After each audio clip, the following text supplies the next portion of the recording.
तो पैसा जुटाना स्टार्टअप की दुनिया का शायद सबसे बड़ा सवाल। आज हम सीधे सिलिकॉन वैली के सबसे बड़े नामों मार्क एंड्रीसन, रॉन कॉनवे और पार्कर कॉनरैड से सीखेंगे।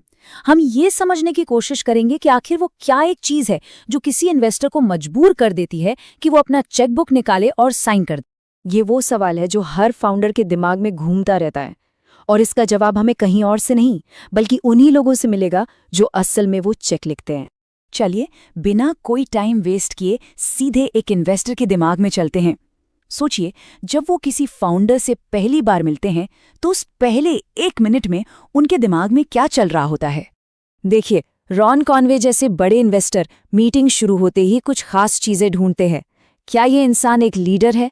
क्या इस इंसान के अंदर अपने प्रोडक्ट को लेकर एक जुनून, एक ऑब्सेशन है? क्या वो एक ऐसी टीम बना सकता है जो दुनिया बदल दे? ये सब कुछ वो पहले ही मिनट में भांपने की कोशिश करते हैं। मार्क एंड्रीसन का नजरिया तो और भी गहरा है। वो कहते हैं कि हम उन कंपनियों में इन्वेस्ट नहीं करते जिनमें कोई कमी न हो। हम उन कंपनियों में इन्वेस्ट करते हैं जिनमें कोई एक चीज, सिर्फ एक चीज असाधारण रूप से मजबूत हो, भले ही बाकी चीजों में गंभीर कमियां क्यों न हो, क्योंकि जो इंडस्ट्री को बदलने वाले बड़े विनर्स होते ना, वो ऐसे ही होते हैं। अब सवाल ये है कि इन्वेस्टर्स ऐसा क्यों सोचते हैं। इस माइंडसेट को समझने के लिए आपको वेंचर कैपिटल का क्रूअर सच, उसका गणित समझना होगा। तो कहानी शुरू होती है लगभग 4000 कंपनियों से। ये वो कंपनियां हैं जो हर साल वेंचर कैपिटल उठाने निकलती हैं।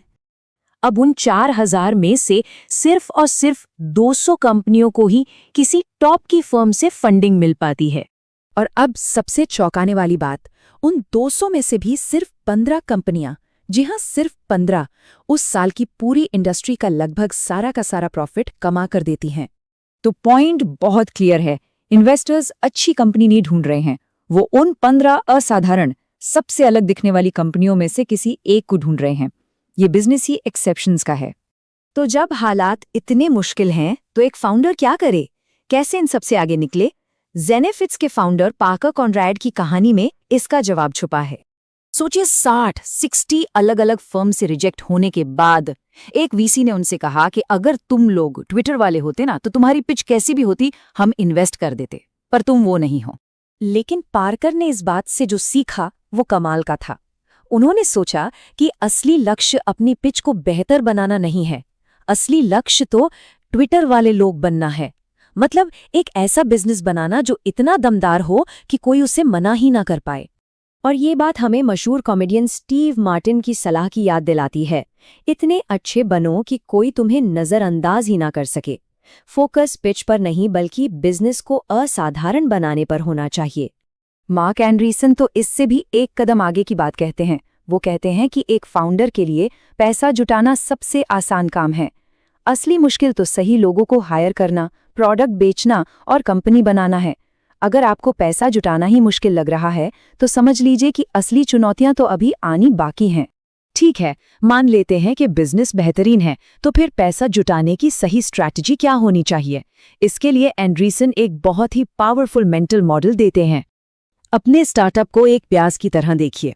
जब आप शुरू करते हैं तो ये हर तरह के रिस्क की परतों से लिपटा होता है। आपका काम है समय के साथ एक एक करके इन परतों को छीलना। फंडिंग का हर राउंड इसी प्याज की एक परत को हटाने के लिए होता है। जैसे सीड राउंड से आप फाउंडिंग टीम और प्रोडक्ट का रिस्क हटाते हैं, फिर सीरीज ए से आप मार्केट का रिस्क हटाते हैं, और हर बार जब आप एक रिस्क की परत हटाते हैं तो आप अगले राउंड की फंडिंग के लिए तैयार हो जाते हैं। और आखिर में एक बहुत जरूरी बात, ये खेल सिर्फ पैसे का नहीं है, ये इस बात का भी है कि आप वो पैसा ले किससे रहे हैं। मार्क एंड्रीसन कहते हैं कि अपने इन्वेस्टर को चुनना उतना ही जरूरी है जितना कि ये चुनना कि आप शादी किससे कर रहे हैं, क्योंकि ये रिश्ता 10 से 20 साल तक चल सकता है, जो कई शादियों से भी लंबा होता है। ये एक बहुत ही क्रिटिकल रिश्ता है। आपको ऐसे पार्टनर चाहिए जिनकी आप इज्जत करते हो, जिनसे आप कुछ सीख सकें, और सबसे जरूरी बात, जो आपके साथ तब भी खड़े रहें जब हालात खराब हों, क्योंकि यकीन मानिए हालात खराब होंगे जरूर। दुनिया की सबसे सफल कंपनियां भी ऐसे मोड़ से गुजरती हैं जहां लगता है कि सब खत्म हो जाएगा। और अंत में एक सीधा सा नियम याद रखिए, अगर बिजनेस अच्छा चल रहा है तो कंट्रोल फाउंडर के हाथ में होता है, और अगर बिजनेस खराब चल रहा है तो कंट्रोल इन्वेस्टर्स के हाथ में चला जाता है। आपके बिजनेस की क्वालिटी ही आपकी ताकत है।